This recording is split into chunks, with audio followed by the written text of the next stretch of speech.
chaps, welcome to John Robson Guitar Tuition once again. As always, I do hope you're well. A little bit of a different one today. As you saw by the title, I'm answering questions. These are questions that have cropped up in the comments section of videos more than once. I also, as you can see, have my email address on screen in all of these videos and at the end of the videos and so on. So I get some questions via email, and occasionally people will rattle my cage on Twitter and ask questions there. So what I'm going to do today is basically go through the 20 most often asked questions. So let's get straight down to it. Here is question 1. How long have you been playing the guitar? Right, okay, well I can actually pin this down to a specific day when I began learning to play the guitar. In the UK, when you're 11 years old, you change schools. You go from what is called junior school to senior school, and there's the big long summer holidays in between. So at some point during that summer break, I decided I wanted to learn to play the guitar and ordered one from me mother's mail order Great Universal Stores, or K's catalogue, or whatever it was at the time, and waited all through that summer break, and it didn't turn up. It was out of stock or whatever, and it eventually turned up on my first day back at school, on my first day at the big school, senior school, in 1978. So yeah, I guess that makes it 41 years now, doesn't it? I feel really old when I say that. Anyway, next. What is your favourite guitar? Oh, my favourite guitar. Well, at any given moment, my favourite guitar is the new toy, the one that I've just acquired, the one that is currently still showing a little bit of novelty value, but I would say if I could only ever have one guitar, it would be a Telecaster. Okay, next. Who is your favourite guitarist? My favourite guitar player? This could be difficult. I would say the one guitarist who really blew me away when I first heard him was Gary Miller. I first encountered his playing when I went to college in 1984, and it was around about the Victims of the Future album, with Murder in the Skies and Empty Rooms and all that sort of great stuff on it, and one of the guys who was living in the same college dorm as me had that album and kept playing it over and over again, and I was blown away by this guy's playing, and then kind of later went back and checked out his earlier stuff, right the way back to, you know, Thin Lizzy and even earlier Skid Row. Not the American band Skid Row, a completely different band. So I would say if I had to pick, I would probably say Gary Miller. Okay, next. How did you learn all the theory you talk about, and how do you remember it all? Okay, how did I learn all the theory and how do I remember it all? Well, I guess there was a lot of reading guitar magazines involved, Guitar Player, Guitarist, Guitar World, all that sort of stuff. And there was always sort of tuition columns in those where they would teach certain things. A lot of it didn't make sense, some of it did, and some of it stuck, and you know, some of it just, you know, kind of found its way into me playing, and then gradually over a period of time it just all kind of seeped in and connected, really. How do I remember it all? Well, here's an analogy. Okay, just imagine the town, the neighbourhood where you grew up. You probably know that place like the back of your hand. You know all of the little shortcuts and alleyways, and you know where everything is and how to get there. But you haven't memorised a map of that town. You just know it because you've used it, and it kind of makes sense. You know, your innate sense of direction tells you where you are and where you're going. Well, it's kind of the same thing for me with the whole topic of music theory. I don't really know if that answers it, but it's the best answer I can give. Next. Are you in a band? No, I'm not in a band. The last time I was in a regular gigging band was in the late 90s. And I just basically had to take a long, cold, hard look at the finances. And it just didn't make sense. I was making more money from the lessons than I was from going out and playing in bands.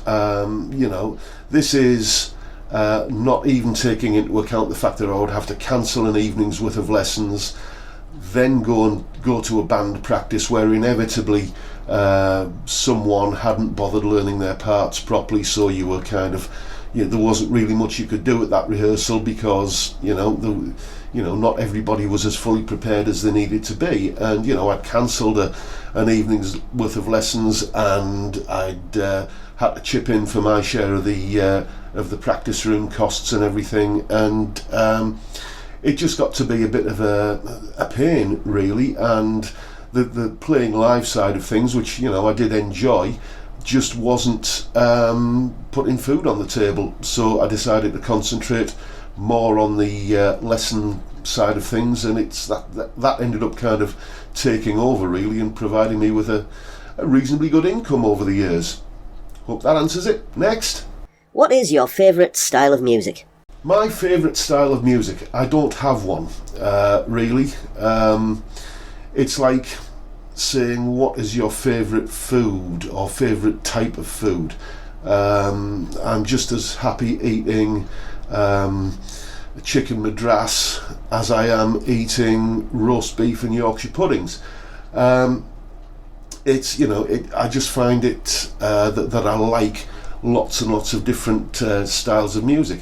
Every day I kind of go downstairs for my first cup of coffee and listen to classic FM, because it's a very civilised way to wake up, it has to be said. But other times, I'll put Planet Rock on. A lot of the time I have a really, really burning love for jazz, especially kind of late 50s through to mid 60s cool jazz, Cannonball Adderley, Miles Davis, that kind of thing. But if you're talking about guitar music, then it would have to be, I guess, classic rock, blues, that sort of thing. There you go. Right, next then. Which other YouTubers do you enjoy watching? What other YouTubers do I enjoy watching? Well, I never miss a video by Glenn Fricker, Spectre Media Group. He is in equal parts informative and hilariously funny. I will never miss a video by him. Philip McKnight does a lot of good stuff. I enjoy his videos immensely.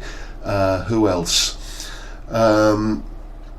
Adam Neely, Rick Beato. Now, if you've never heard of Rick Beato, there is one channel that you really do need to check out. He's a musical genius, and he's just as happy talking about a Nirvana or Sex Pistols song as he is talking about a Mahler symphony. So, he's a real kind of musical polymath, and his knowledge is immense.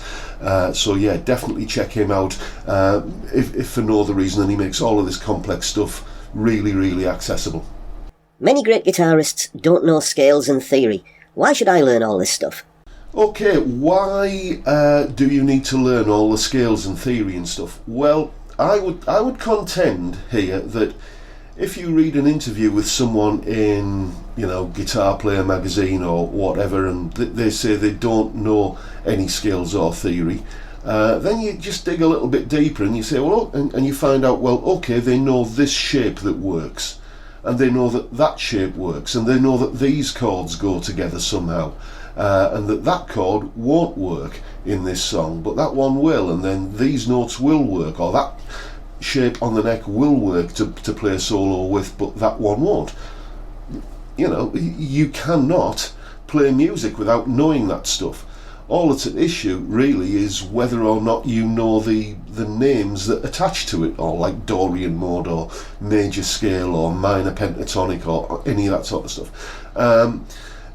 whether or not you know those that terminology for me is really irrelevant. I have to use that terminology because I'm trying to kind of get these concepts across to people, so I have to give it a name, and I might as well use the name that it has. But whether or if you just kind of figure all this stuff out on the neck of your guitar and understand it, and it just all kind of makes sense to you in a way that makes sense to you, then do you need to know the theoretical textbook names for it all? No, I would say you probably don't. Next. What gauge of strings do you use? I use 10 to 46 gauge strings on all my guitars. Currently I'm enjoying this brand of strings here, Legacy strings. They're about $3.99 UK sterling a set, and they're as good as anything else I've tried, really. I've Ernie Ball, D'Addario, Roto Sound, Dean Markley, all of the major brands of strings I've been through at one point or another, and I find those Legacy strings, they get the job done. They don't break, they sound good, they feel nice to play on, and they're cheaper by about £1 or so than most other things out there, so that's what I use. What would be your lottery win guitar? Okay, my lottery win guitar, what would this be? I doubt it would be something off the peg. If it's like, if you can afford to go to Savile Row and have a tailor-made suit, you wouldn't go to Marks and Spencer's and buy something off the peg, would you? You just wouldn't. So it's the same thing with guitars for me. It would probably be something made by Ben Crow at Crimson Custom Guitars. There's a really nice guitar they do which is sort of vaguely Telecaster shaped, called the Artist Series 61 Descendant. I think that's the correct thing, and it's a beautiful looking guitar. I would probably take that basic template and say to him, okay, let's start with that as a basis, but I want these extra things. Probably I'd have a P90 in the neck position, probably I'd have stainless steel frets in it, maybe a piezo kind of system in the bridge or something like that. Never really thought about it too much, really. So hope that answers that one. Next. Is there a guitar you regret getting rid of? Yes, there is a guitar I regret getting rid of. I used to own a fantastic little Gordon Smith guitar, a Gordon Smith GS2, which is a beautifully made, handmade Les Paul Jr. kind of thing, double cutaway, twin humbuckers. It was a beautiful guitar, and I regret getting rid of it. I was raising funds to buy a PRS, and the Gordon Smith ended up going up on eBay, and I really regret getting rid of it. Is there a guitar you regret buying? A guitar I regret buying? No.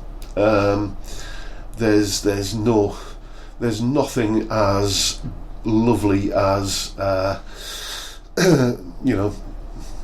unboxing and trying out a new guitar for the first time. That's one of the, it's like being a kid on Christmas morning again, isn't it? Let's face it. So no, I've never regretted buying any guitar. How do I get into a band? Okay, how do you get into a band? Well, depends who you are and where you are, and I guess how old you are. Assuming you're old enough to go and order a pint in a pub, then get yourself along to one of the many open mic nights that are kind of happening all over the place. Just get up with an acoustic guitar or whatever and play and sing, or get up and jam with someone else. There are plenty of opportunities, jam nights, open mic nights, to do this, and just start networking, start meeting people, and eventually your phone number will be the one that people think of when they're looking for a guitarist, or if you are a guitar player or a bass player or whatever.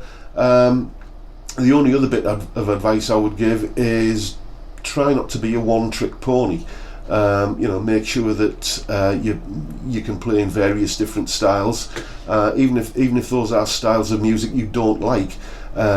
Get yourself out there and get yourself visible, and eventually your dream band will come along, and as long as you're not hoping to make too much money out of it, it should be a success.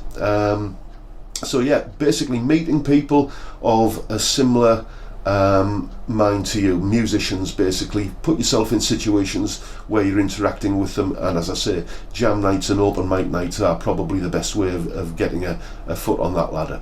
Next. You review a lot of Harley Benton guitars. What makes them so special? Okay, the reason I always do a lot of Harley Benton reviews is because I just think that they are great guitars for the money. The reason why they are great guitars is because they go, unlike a lot of guitars which go from a factory to an exporter, to an importer, to a wholesaler, to a retailer, to the eventual end customer. Harley Benton guitars go from the factory to the retailer to you, so you're cutting out a lot of middlemen, which means that there's a lot of expense that is then saved. It has to be said that another reason that Harley Benton guitars are so cheap is because a lot of the time they outsource their quality control to the end customer. So you are likely to buy a Harley Benton that needs quite a bit of setup work. That's certainly been the case with me, but I don't mind doing that setup work. If I can buy a guitar for 150 quid, that I then need to spend an afternoon or maybe even a full day fettling up and getting it set up right, and leveling frets and doing all that sort of stuff, and I end up with a great guitar that would have cost me somewhere north of £400 or £500 if I bought it with another brand on the top. And let's not forget that Harley Benton guitars are made in the same factories as a lot of other big name guitars. So if I can get a good guitar at a discount, and I'm not bothered about the name on the headstock, then that's what I'm going to do. And Harley Benton are a great choice if that's what you're into, providing, as I say, you're able to do all of the necessary setup work that inevitably you will occasionally have to do on some of these instruments. Okay, next. Why don't you own any big name guitars? Are you just cheap? Okay, why don't I own any big name guitars? Well, I used to. I did the thing that I suspect many guitar players do, which is you start off on something cheap and then gradually trade your way up the ladder until you've got something really nice. At one point I had hanging on this wall behind me, two of the guitars that were there were a custom shop Strat and a PRS Santana.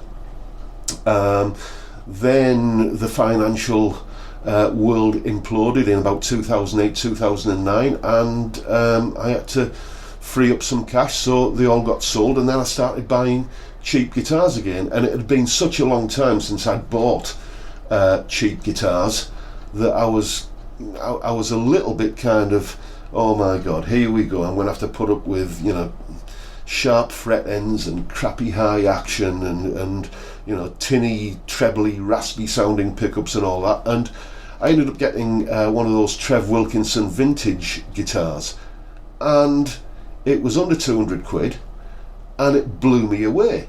At the time I still had the custom shop Strat, so I was able to sort of A-B between them. And yes, there was a difference, I'm not going to lie and say there wasn't, but there wasn't anywhere near as much of a difference as you would expect from, say, a £2,000 guitar to a £200 guitar. The £2,000 guitar certainly wasn't 10 times better. So, I just thought, well, why spend that extra money? It's just, what else am I getting for my money? It's like, okay, here's an analogy. A Skoda car is not as good a car as a Bentley. That's just a fact. Okay? But how many professional drivers, say minicab drivers, drive Bentleys. You know, it's certainly around here, all the minicab drivers, it's always a Skoda that pulls up when you order a minicab. So, you know, it's good enough, it gets the job done, and it's reliable, and, you know, if it gets broken, if it gets stolen, it's not a big deal. It's almost disposable. One other point as well, actually, is talking about that custom shop Strat. Try putting a £2,000 guitar on your home contents insurance and just see what that does to your premiums. So, anyway, hopefully that answers that. And yes, by the way, I am cheap. Next. Are there any styles of music you don't like? Styles of music I don't like. Modern pop music and djenty kind of metal. It just... gent metal doesn't really annoy me, I just don't get it. Okay, it's whatever is going on there that is, you know, music is about eliciting an emotional response. It just doesn't do that for me. Modern pop music, for the most part, does elicit an emotional response, but not the kind that you would want. It just annoys me, to be honest with you, at the most of it. So yeah, that's what I don't like. Next. What would be your dream gig? My dream gig? I'm kind of doing it, really. You know, I make a good living out of this thing. Not this particular guitar, but the guitar in general. And, you know, I enjoy what I do. If you're talking about what would be my dream gig in terms of going out and playing with a band, well... That's kind of not an option anymore, because my dream gig for many years would have been, I would have loved, you know, for the stars to line up, and, you know, for me to have ended up playing with Steely Dan. But, you know, since was it Walter Becker that died a few years ago, then obviously that's just not going to happen, really, is it, sadly? But, you know, I'm quite happy doing what I'm doing, is the real answer to that question. Next. Do you have any musical guilty secrets? Well, guilty secrets, that implies that I have any sense of shame, which I don't. You know, I grew up in the 70s, and for nostalgia reasons, I have a compilation album that I've put together of all of the top 40 stuff that just reminds me of that long hot summer in 1976, for example, or whatever. You know, and on that album there is stuff by Shawaddy Waddy, Manhattan Transfer, Rocky Sharp and the Replays. Anybody remember those guys? And who else is on there? The Straubs, remember them? Part of the Union. So it's all that sort of cheesy 70s stuff that I put on when I want to get all misty-eyed and nostalgic, but I'm far from ashamed of it. I wouldn't describe it as a guilty secret. I mean, here I am talking about it on YouTube. So there you go. Next. Where is Teeside? I can't find it on a map. Okay, Teeside. Well, here is a map of the UK, and that little area that's circled there, that's roughly where Teeside is. And if we zoom in a bit, you can see it's called Teeside because it is the area surrounding the River Tees, and I live in a town called Redcar that you can see here, and this is what it looks like up close and personal. So basically, I guess somebody asked that question because I always mention if you live on Teeside in the northeast of England, you can come along for a face-to-face lesson at the end of these videos. So yeah, you won't find it actually you know, kind of shown as a defined area on a map, but it is basically the area surrounding the River Tees. Next. What advice would you give to anyone just about to learn the guitar? Okay, yeah, work at it. If you're just about to learn to start playing the guitar, work at it. The learning curve is steepest at the beginning of the process. You're going to be convinced that you're never going to manage to do a lot of the things that you need to be able to do, changing chords, playing bar chords. Ask any guitar player if they can remember that far back. I just about can. When they first played an F chord like that, it was agony. But you know, eventually you get past it, and you know the learning curve does become less steep, and it just becomes fun and, you know, enjoyable. So That would be my advice. Just work through the hard stuff. If you get stuck, find yourself a decent tutor. Which brings me to how I always close these videos. If you would like some tailored one-to-one guitar tuition, then get in touch with me via the details at the end of this video.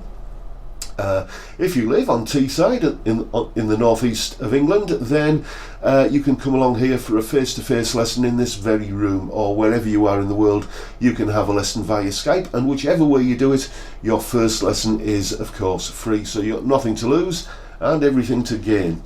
And with that, I will say thank you so much for watching. Thank you for your time. I hope these answers have been in some way informative. Yeah, hope you've enjoyed the video. If you have, hit the like button, the subscribe button, notification bell, all the usual stuff, and I'll look forward to seeing you all next time around. Thanks for watching, guys. Bye for now.